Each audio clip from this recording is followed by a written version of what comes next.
Bugün yeni bir iş kuruyorum. Sıfırdan Zirveye serisinin ilk videosunda paletten bir masa yapıp bir takipçime 7000 TL'ye satmıştım. Şimdi de o 7000 TL ile değerli ahşaplar alıp birbirinden farklı ürünler yapacağım. Ve yaptığım ürünleri de internetten satışa çıkaracağım. Amaç 7000 TL'yi en az 5 katına çıkarmak.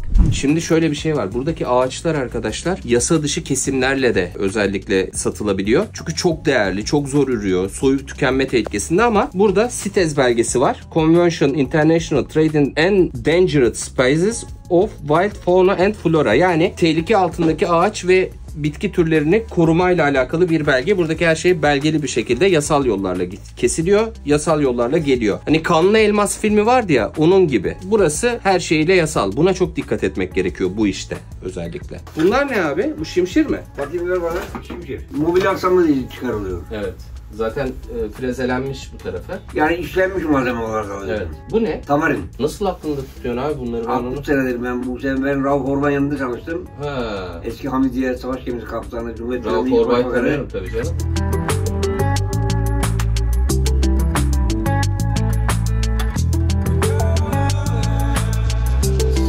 Şimdi de Tahtakale'de bir iş hanına geldik. Burası da şeyci, incik boncuk satmalık bir yer. Anahtarlıklara, işte kolye uçlarına zincir, işte ona takacak bir şeyler falan. Onları öğreneceğim. Alacağız bir şeyler. Enteresan bir yer. Arkadaşlar şimdi geldim keresteciler sitesine. İnanılmaz şeyler buluyorum. Şuna bakar mısınız? Zebrano. Yusuf abi orada arkada konuşuyor. Çözüyor işleri şu an. Öğreniyorum ya. Ama bunu alıp iyi fiyata satacağım. Amaç o. Şimdi tepsi yapıyoruz arkadaşlar. Dut ağacından yapacağım. Bakın şöyle bir kerestemiz var elimizde. Şu tarafı natürel, çift renkli olsun istiyorum. O yüzden şu kısmından yapacağım.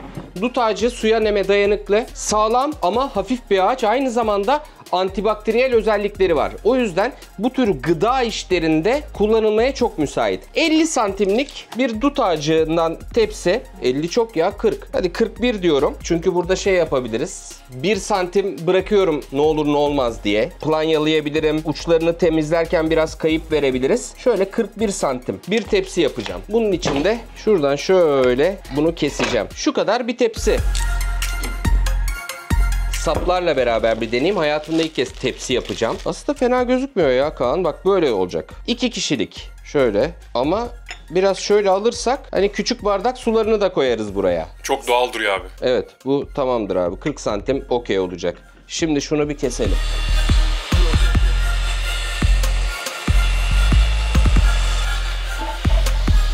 Bunu başka bir projede kullanacağım. Bu harika bir tahta bu arada. Evet, elimizde bu var arkadaşlar. Şimdi bunu ne yapacağız? Arka tarafını çok fazla ellemeyeceğim. Çünkü arkası çok güzel gözüküyor.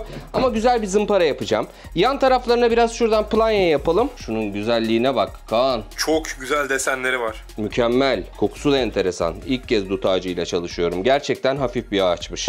Şimdi şu kenarları bir planyalayalım önce.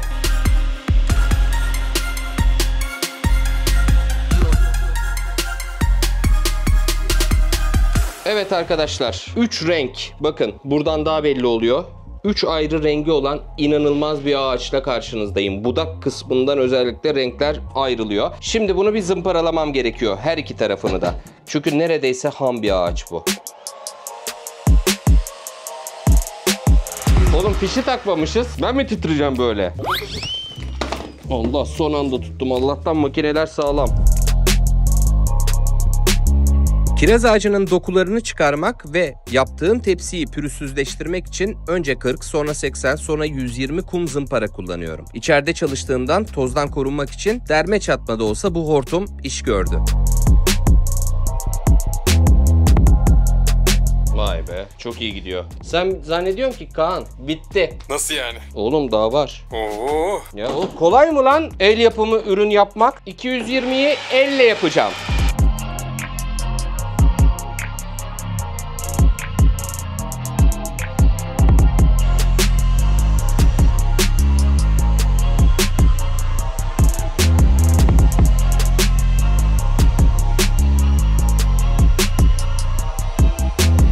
Şimdi arkadaşlar şu kenarları hafif yumuşatacağım el frezesiyle. Bakalım.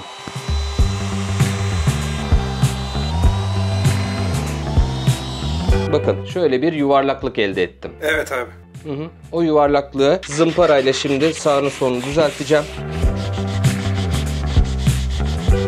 Vallahi kenarları da yumuşacık oldu Kaan. Evet, sivriydi, şimdi yuvarlaklaştı. Evet, aynen öyle. Amaç buydu. Evet. Neredeyse bitti. Şimdi arkadaşlar buna sapları şöyle takmak istiyorum. 3 santim 3 santim içeri girsek. Pişoo! Ay tozlar. Abi bunu yine katıl üyelerine özel mi satacaksın? Yok ya, siteye koyacağım. Benim A-Top Store'a. Zaten hikaye o olacak Kaan. Yani ben birçok şey yapacağım o kazandığım 7.000 lirayla. Bakalım o 7.000 lirayı kaç para yapabileceğim ve hangi ürünlerle yola devam edeceğim. Sıfırdan zirveye de bunu göreceğiz bu sefer. Şimdi delelim şunu.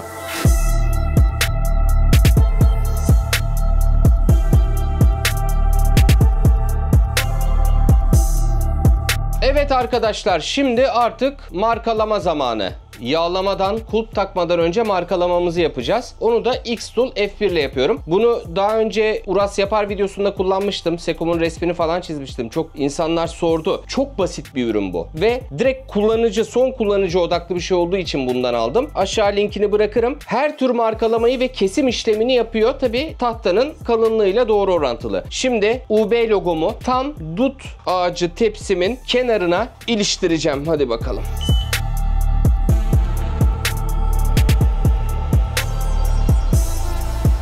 Allah! Vay be, çok güzel oldu be gerçekten, baksanıza. Bir de güzel olmaz demiştiniz. Oraya güzel durmaz demiştiniz. Harbiden güzel durdu şimdi. Evet, şimdi yağlayalım ve kulpları takalım. It feels so good. Baby, it's understood. It feels so right, honey, to keep pushing into the night. Oh, it feels so good. Abi çok güzel oldu be. Bak, ortaya lokumunu da koyarsın. Şu an bunun fiyatını belirleyemiyorum ama çok ucuz bir şey olmayacak, söyleyeyim. Çünkü ağacı özel. Baksana, 3 ayrı rengi var ağacın. El yapımı logomuz bile güzel oldu. Neyse, bir ürün daha bitti. Şimdi şişe açacağı yapalım mı? Şişe açacağı yapalım. Hem de sadece sunta, bir tane vida, bir de mıknatıs kullanarak. Tabii ayrıca bayağı bir ekipman kullanacağız. Şimdi çok basit bir mantıkla yapacağız bunu. Yapana kadar bir şey söylemeyeyim. Sürpriz olsun sizin için. Önce şunun kalınlığına bakalım. 3,5 santimlik bir kayın var elimizde. Bunu bir ikiye bölmek istiyorum önce. Hazır mıyız? Evet. Ulan fişini takmamışız. Önce doğru ölçülerde kesiyorum. Bu arada el yapımı olduğu için hepsi birbirinden farklı olabilir alanlar. Haberiniz olsun. Şimdi elimizde şöyle 2 parça var. Bunu biraz ince kesmişim. Şundan yapalım. Şimdi elimizde böyle bir, ne kadar boyu, ne kadarmış bunun? 21 santime 10 santimlik bir kalas var. Şimdi bunu 10 santimlik yapsak, şöyle enini de yaklaşık 3 santim ayarlayacağım. Şimdi bunu kesmemiz gerekecek.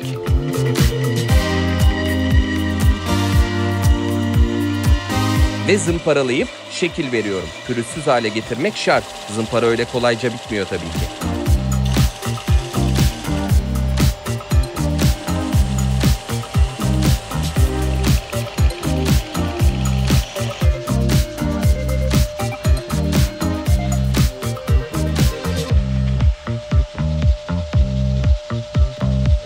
Şu an var ya, hani eli tutarken de hiç kenarlar kesmeyecek. Şimdi son dokunuşları yapıyoruz ve açacağımız hazır olacak inşallah.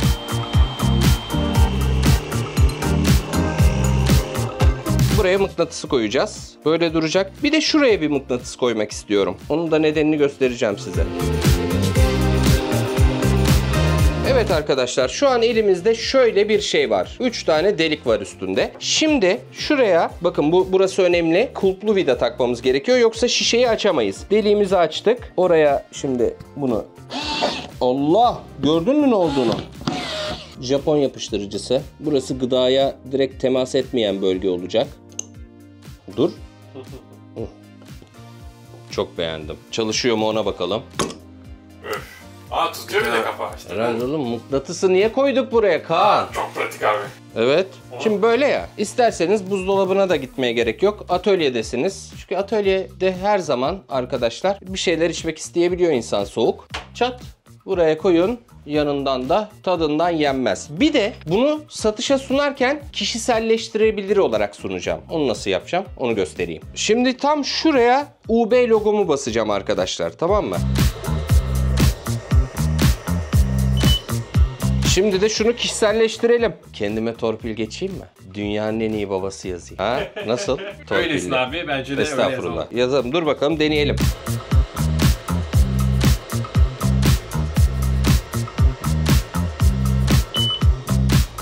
Evet.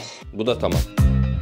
Yaklaşık 1,5 sene önce bunu bugünün parasıyla 2-3 bin liraya aldım arkadaşlar. Kesme tatlısı diye satılıyordu. Hiçbir yeri düzgün değildi, bakın abartmıyorum. Böyle bir kayın ağacı olduğunu düşünüyorum. 5 santim eninde, 57 santim boyunda, 21,5 santim başlıyor, 22 santim bitiyor. Öyle de bir eni vardı. Küçük kesme tatlısı çıkartacağım. Nasıl yapacağım?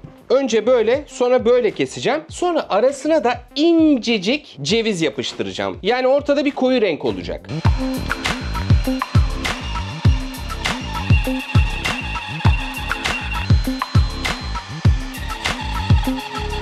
Şimdi bunu aynı boy yapacağım. Burası daha geniş.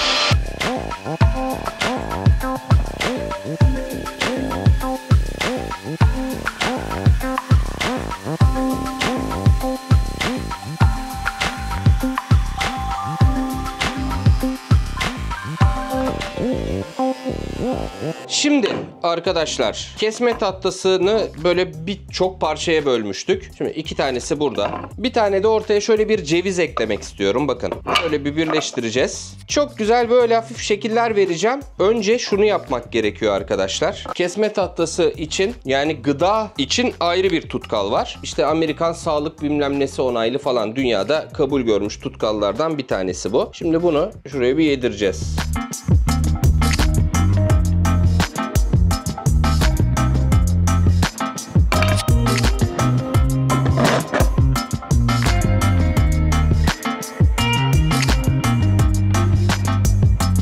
Çok güzel olacak bu da.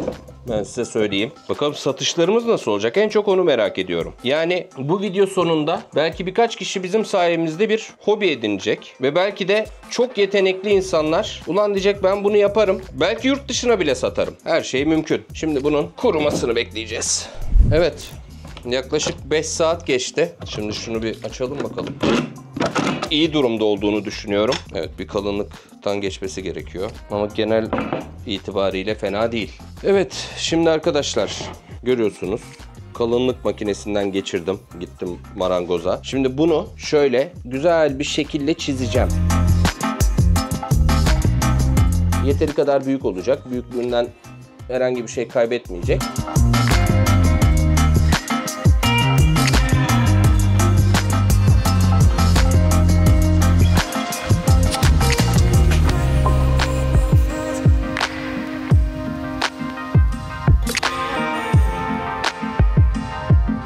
Evet arkadaşlar, şimdi şunu zımparayla yumuşatma vakti.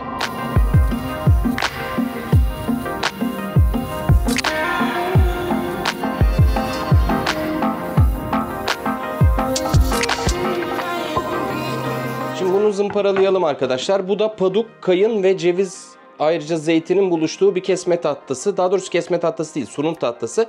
Bunu da yetiştirmeye çalışıyorum bakalım. Yani belki satışa yetişmez ama önümüzdeki süreçlerde yapıp bunu da satışa koyacağım. Bu da çok güzel bu arada. Şimdi şunu bir zımparalayacağız.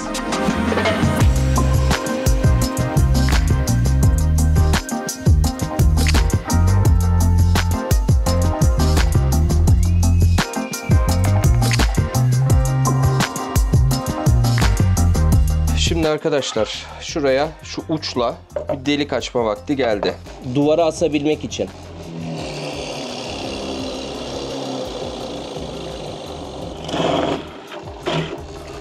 Oh, yandık.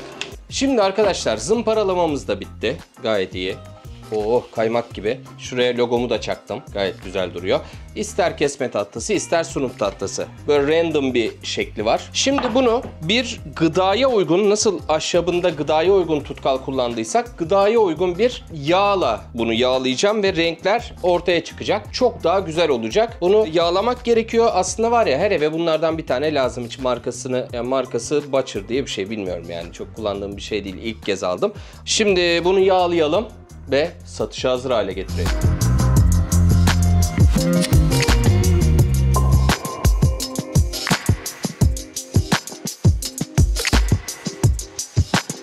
İşte yağlayınca çıkıyor olayın alameti farikası ortaya.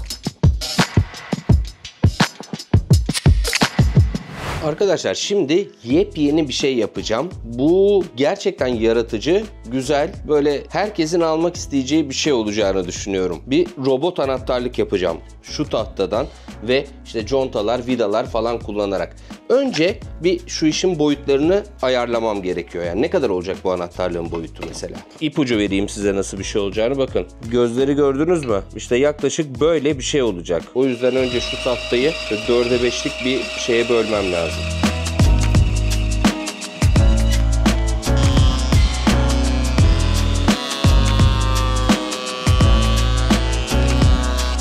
Şimdi arkadaşlar bakın, o kalastan böyle 4 tane çıkarttım. Planyaladım, kestim gayet düzgün biçimde. İşte 5 santim eninde. Şimdi bunları böyle 4 santime keseceğim. Ve elimde artık güzel bir robot için altyapı, ham maddesi oluşmuş olacak. Çok güzel olacak.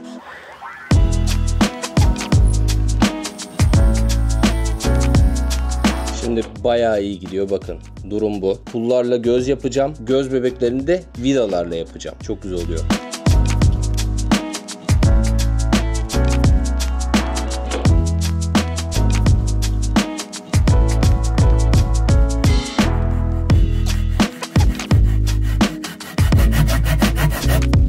Evet arkadaşlar, 2 gün geçti robotları yapmamın üstünden ama anahtarlığa çevirme şeyi yeni geldi, mekanizmaları. Halkalı vida söyledim. Onu tam şu ortaya geçireceğim. Ondan sonra da anahtarlık ekipmanımı takacağım. Buna bir de logomuzu yapıştırdık mı yeme de yanında yap.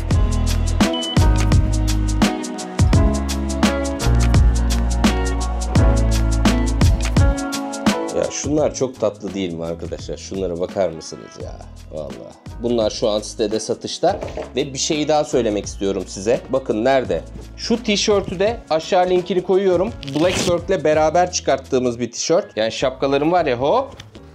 Artık başka bir tişört. Böyle oversize bu arada. Yani bol bol giyiyorsunuz. Kumaşı inanılmaz kaliteli. Ya keşke size gösterebilsem kalitesini, örmesini. O kadar rahat ve sağlam ki. Çok beğendim. Aşağı linkini koyuyorum. Bu arada aşağı kodu da koyuyorum. Onun sayesinde %10 indirimle alabiliyorsunuz. Zaten başka indirimler de var. Öğrencilere ayrı indirim yapıyorlar Blackbird'çüler sağ olsunlar. Yani neredeyse %30'lara varan indirimle aşağıdaki linkten bu tişörtü alabilirsiniz. İstediğiniz gibi de kişiselleştirebilirsiniz. Oradan logonuzu yaptırabilirsiniz. Sevdiğiniz bir insanla fotoğrafınızı koyabilirsiniz. Yani bir tişörtü 10 tişört, 20 tişört haline getirebilirsiniz. Link aşağıda. Bunların da aşağıda.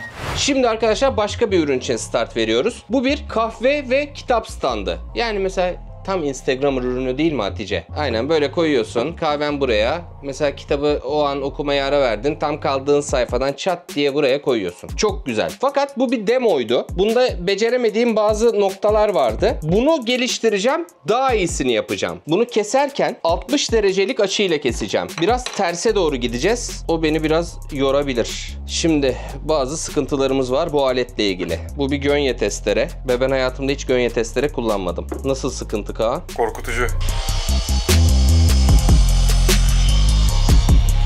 Şimdi bir hata yaptım. Bunu kesmeden yukarı kaldırmayacaktık. Bitmeden. Ama gayet güzel kestik. 60 derecelik bir açıyla kestik. Şimdi 26 tamam. Şimdi bir şuradan 20'sini ölçelim.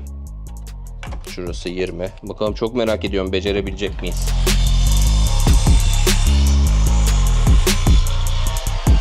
Bu da tamam. Şimdi bu böyle. Gayet iyi gidiyoruz. Vay be, çok güzel olmuş gerçekten. Bak. Görüyor musun? Şimdi son parça. Vallahi çok güzel olacak. Şöyle düşünün. Bunu da böyle koyduk. Şunu da şöyle koyduk mu? Aşağıya da düz bakıyor. Vay be. Gayet şık oldu. Şimdi bunu yapıştırma evresine geçeceğiz. Markalamamızı yaptık arkadaşlar. Logomuzu çaktık şu köşeye. Çok da güzel oldu. Şimdi bunu buraya, havalı tabancam yok. Çivi tabancam. O yüzden tutkal ve Japon yapıştırıcısını aynı anda kullanarak bu işi yapacağız. Bakalım nasıl olacaksa.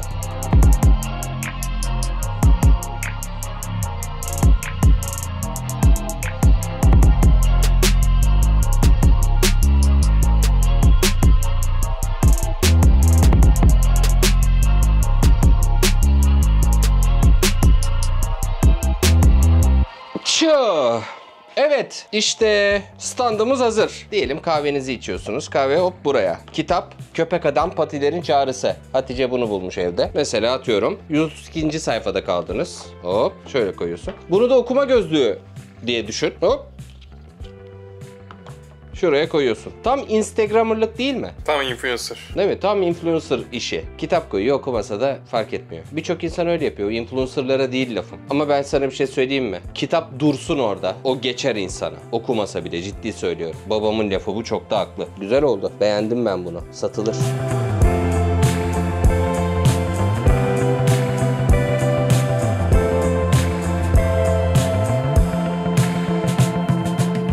Arkadaşlar şimdi bir anahtarlık ve kolye ucu yapacağız. Bunu da kişiselleştirilebilir şekilde yapacağız. Ve gerçekten bunun çok güzel olacağına eminim. Çünkü Zebrano kullanacağız. Zebrano arkadaşlar Afrika zeytin ağacı aslında. Desenlerini zaten anlatmama gerek yok herhalde. İnanılmaz. Zaten adını buradan alıyor. Bundan şimdi küçük bir parça keseceğim. Ondan sonra da bunu anahtarlık ve kolye için küçük çıtalara dönüştüreceğim. Haydi bismillah.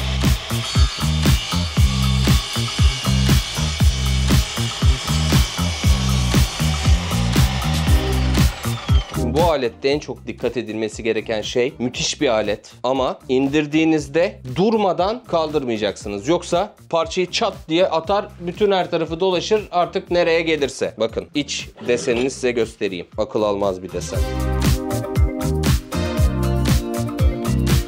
Bu 50 santimlik parçadan 6 santimden anahtarlık yapacağım. 4 santimden de kolye ucu yapacağım. Yani bu ne demek? 5'er tane yapsam hiç kayıpsız bu işi kotarabiliyoruz.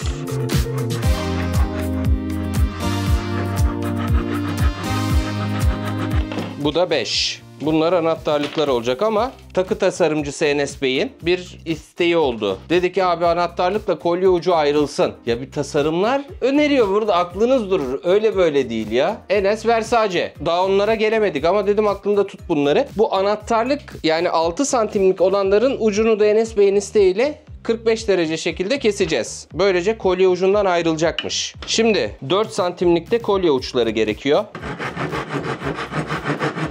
El yapımı olayı, yaşadığınız ülke geliştikçe el yapımının değeri artıyor. Çünkü zengin ülkelerde elle bir şeyler yapan sayısı azalıyor. Millet o keyifler kekakan. O yüzden mesela Amerika'ya gidin, el yapımı bir şey yapın, hop $300 $500.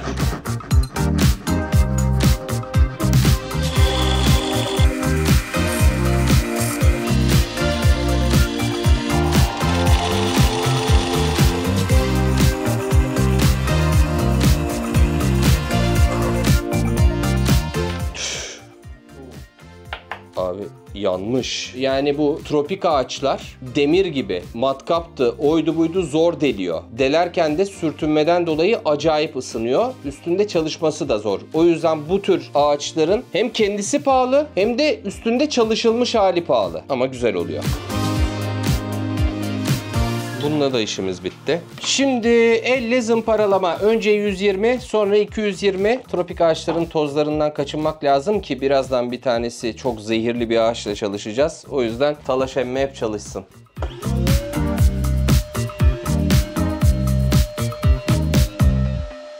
İnci tanesi gibi oldu ya. Bunu bir kişiselleştirelim, markamızı basalım. Ondan sonra yağlayalım var ya, cillop.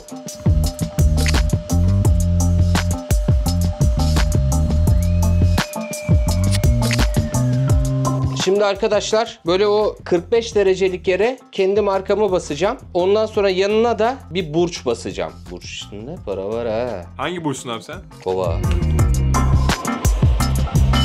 Hop. Nasıl? Güzel bir şey buldum. Kova burcu. Okey miyiz? Gayet iyi oldu. Sanki böyle ağacın kendi deseni gibi. Şimdi kolye ucunu kişiselleştireceğiz. Enes, nerede olsun? Yukarıda mı, aşağıda mı? Aşağıda olsun.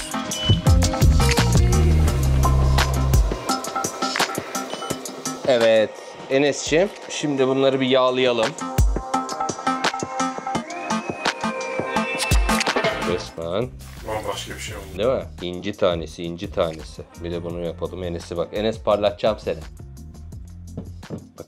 Bak Enes, bak. Görüyor musun? Rahatladın mı Enes? Tam deliye gidiyor. Evet, rahatladın mı Enes? Tövbe hiç hesapta yoktu. Şimdi evet. Vallahi güzel oldu. Şimdi lan burada anahtarlık parçaları var. Nereye gitti onlar? Heh. Ya bu işin de arkadaşlar takı işinin de olmazsa olmazı buymuş. Karga burun. Bir gittik Hatice ile Eminönü'ne. Her yerde karga burun satılıyor değil mi Hatice? Neyse ki var. İzmit'te sahilde abi kadınlar böyle kolyeleri hemen orada yaparlar. Çıt. Şimdi önce anahtarlığımıza şu şeyimizi geçirelim. Bak harekete bak şimdi. Bunları hep kendim öğrendim. Biraz açıyorum. Tamam mı? Ondan sonra şuraya sokuyoruz. Geçirdik. Elim titriyor Kaan. Tamam, bu tamam. Ondan sonra yine yanlış yaptık. Önce bunu takıp bunu ona takacaktık. Olsun, bunu da açabiliyoruz. Evet. Kova burcu anahtarlığımız hazır. Beğendin mi Enes? Beğendim abi çok. Sana da şimdi kolye yapacağım. Tam bijuterici gibi olduk ya. Evet. Bir anda marangozluktan hemen. Değil mi? Aynen. Nasıl? Bu iyi mi? Yoksa daha göğüs arana doğru kaysın ister misin? Yok abi güzel. İyi mi? Tamam. Tam şu şuraya geçiriyoruz. Bak görüyor musun Enes? Bak geçiriyoruz. Sonra karga burun. Hop sıkıyoruz. Artık evladiyelik. Evet. Enes'ciğim çeyizine koyarsın. El yapımı kolye. Gördünüz işte arkadaşlar. Bir anahtarlık, bir kolye. Bunu ellerimizle yaptık. Şimdi hepsi satışta. Kişiselleştirilebilir özellikleri de mevcut. Al bunu güle güle kullan. Bakalım kova anahtarlığı Zebrano yani Afrika zeytin ağacından yapılan bu anahtarlık kime nasip olacak? Evet arkadaşlar, şimdi gerçekten bu videonun en tehlikeli anlarından birine geldik. Elimde kokobolu ağacı var. Yani bir Afrika ağacı. Acayip ağır bir ağaç. Aslında bu benzer tipte ağacın ağırlığını size göstermek isterdim. Büyük ihtimalle bunu suya atsanız batar. Öyle sert bir ağaç ve daha da sakat tarafı bu ağaç arkadaşlar zehirli. Abi bununla nasıl bir işlem yapabilirsin ki? Şimdi en sıkıntılı tarafı da bu işleme zımpara uygulamak. Yani bu ağaca zımpara uygulamak. Zımparalama aşamasında siz buradan gideceksiniz. Biz maske taksak? Yok yani ben takayım maske. Bir taraftan da talaş emmeyi tutacağım. Bütün tozu talaş emme alacak. Arada kaçan olursa da benim maskem filtreleyecek. Bu ağacı aldığımız abimiz gerçekten bundan bayağı bir zehirlenmiş yani. Çok ciddi akciğer rahatsızlıkları yaşamış. Tabii çok yoğun maruz kalmış. Günlerce maruz kalmış buna. O yüzden kokobolo ağacı inanılmaz güzel bir kolye ucu yapacağız. Çok değerli çünkü hem ağacın kendisi değerli hem işlemesi zor, çok sert olduğu için hem de sağlık açısından sıkıntılı bir ağaç. Yani öyle her ağaç da harika, çok güzel falan değil. Ama sadece tozu yani takıyorsun herhangi bir sıkıntı yok. Yani takmada sıkıntı yok yani yala bunu. Bir şey yok. Bunun tozunu solumakta sıkıntı var. O yüzden şimdi biraz önce şundan bir parça keselim. Ondan sonra da işlemeye başlayalım.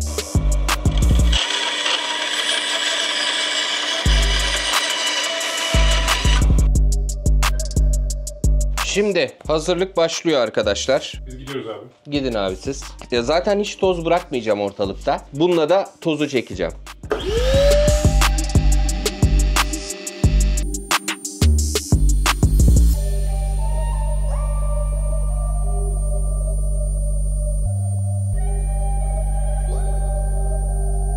Şimdi kolye ucu için deleceğiz.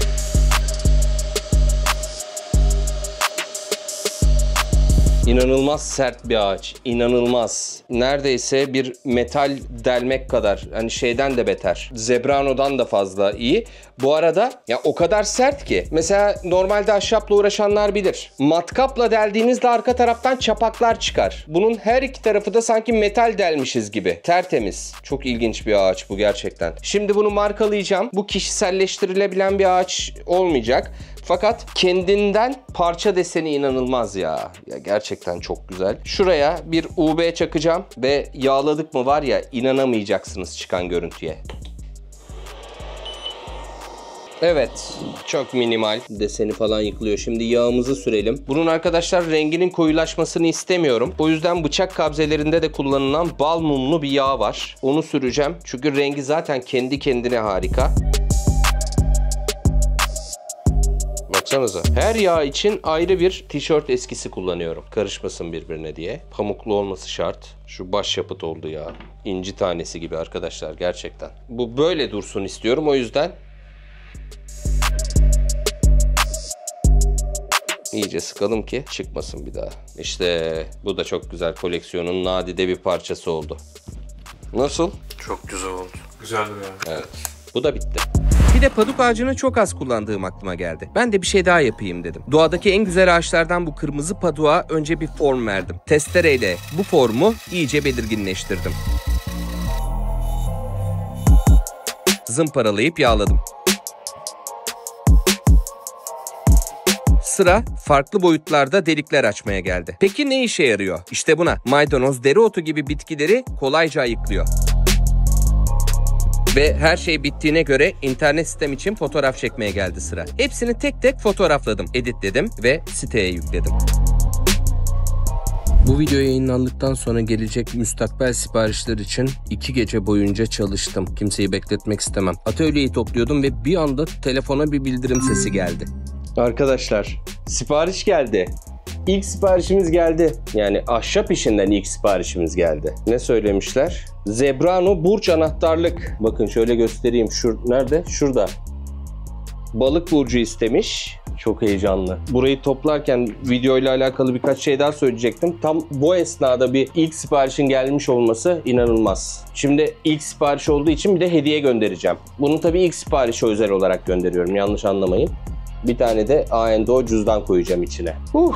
Bakalım bir sonraki bölümde göreceğiz ne kadar kazandığımı. 7.000 lirayı şu an 189 TL yaptım. Ama bence daha fazla kazanacağız.